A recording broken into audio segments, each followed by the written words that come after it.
Hello, everyone. It's the spooky season once again. Every year around this time, everyone across the world starts doing scary things that make them themselves. Absolutely insane. So that's what I'm gonna do. In this video, I kind of want to start branching out. I kind of want to make original content, different content. So in my Halloween special, I'll be telling you guys 3 scary stories. That's right. We're making original content. Kick back, relax, get yourself drunk, shove your finger in your ass, and let's get into these 3 real scary stories. In 2004, when I was 12, me and my family moved into a new house in Flint, Michigan. Flint is a nice place, and all the houses were really nice, so we wanted to move into that town specifically. About a week after we moved in, our neighbor went to our door to meet us. He knocked on the door, and my mom said to open it. I opened up, and there he was. He was a big, fat piece of shit, and he was extremely greasy. Looked like he hadn't showered in weeks. I was immediately struck by how awful he looked, and then he said, "Hi, my name is Dill." First thing I thought after that was, what kind of parent hates their child so much that they name them Dill? I was tempted to say that. He tried to be nice to me and my mom, but he just made us very uncomfortable. About 5 minutes after he started talking, he left, and my mom said, if you ever see him at the door, don't answer, just stay quiet. He gives off those creepy vibes and he could harm you, even if he's fat as hell. I said okay, and we went with our night. We're having spaghetti as a family, watching Scooby-Doo 2, Monsters Unleashed. I was laughing, having fun, watching the movie, drinking the water, which was really very, very tasty, although a bit brown. However, I looked out the window in the living room, and there he was, standing there, just staring for about 30 seconds. Then he walked back to his home. It was extremely creepy, but I ignored it. Luckily, we didn't see him again for a few days. Notice how I said luckily. A few days after that night, it was just a normal night. I went to bed pretty late at around 1 a.m. I had to pee really bad not too long after I went to bed though, so I got up and I walked into my hallway. But right before I walked out, I heard a little bump.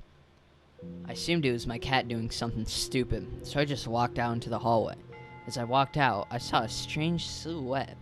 I said, "Dad," but I noticed something.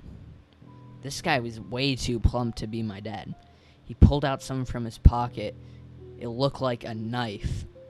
I screamed and ran into my room. I heard my dad run out and I heard a different guy scream and fall. The fall was really loud. It shook the entire house. My books were falling off of the shelves. My PS2 games were falling off the shelves. In fact, my entire TV just nearly fell. Even my door fell. It was such a heavy fall. I walked out, and it was Dill who had fallen. I was shocked. My life could have almost been taken by this pile of... My life could have been almost taken by this pile of grease and fat, and I'm glad it wasn't. We moved out of that town not too long after, because the other neighbors weren't much better, and the water was pretty dirty, actually. I had to go to the hospital at least 28 times. Easily one of the scariest nights of my life.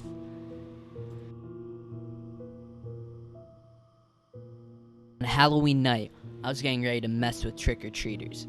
See, a while ago, if the kids had awful costumes, I would say trick, then close the door.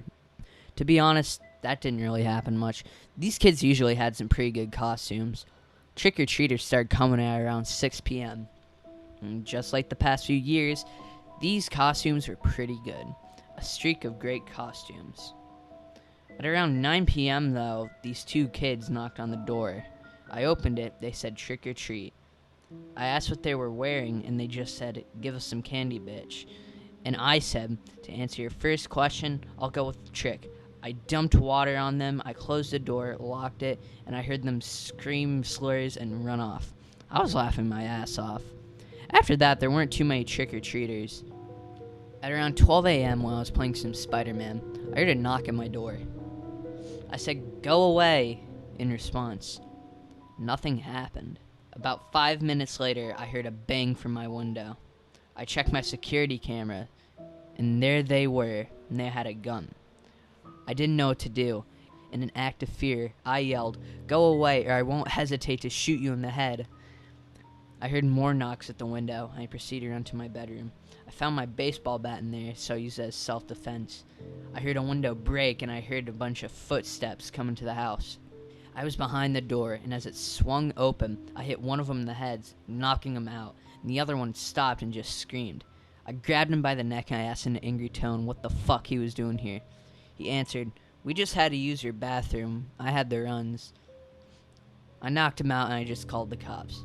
They arrived, arrested them, and after that, nothing really happened.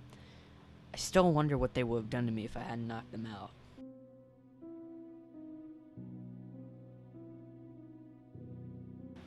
Short story, but here we go. Me and my friends were on a road trip. At some point during the ride at night, we had to stop for gas, and because my friend had to pee, we went to a gas station, and he just walked in. I went in as well for drinks and snacks, and my friends were outside filling the car up with gas. I walked out with snacks and drinks, but my friends weren't there. But I heard them talking to someone on the side of the building.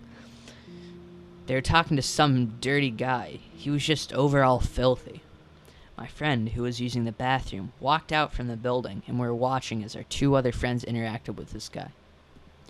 I walked up to them and told them, "Yo, we need to go. It's getting really late." They started to leave, but the man followed us to the car. We were in the car, but he was walking closer. When he got closer, he pulled out a knife. We screamed and we started to drive away, but this guy was really quick for some reason. He had to have been on some sort of drug or drugs. We managed to get away, but before we did, we heard a really loud metal noise and another strange wet sound. It was really strange sounding. We drove for about a mile and looked at the damage. There's a huge scratch on our car from the knife that the guy had. It sucked too. This car was really expensive. Once our trip was over, I got it all fixed. Years later, this is still the scariest night of my life. I can't explain that second sound though. It still haunts me.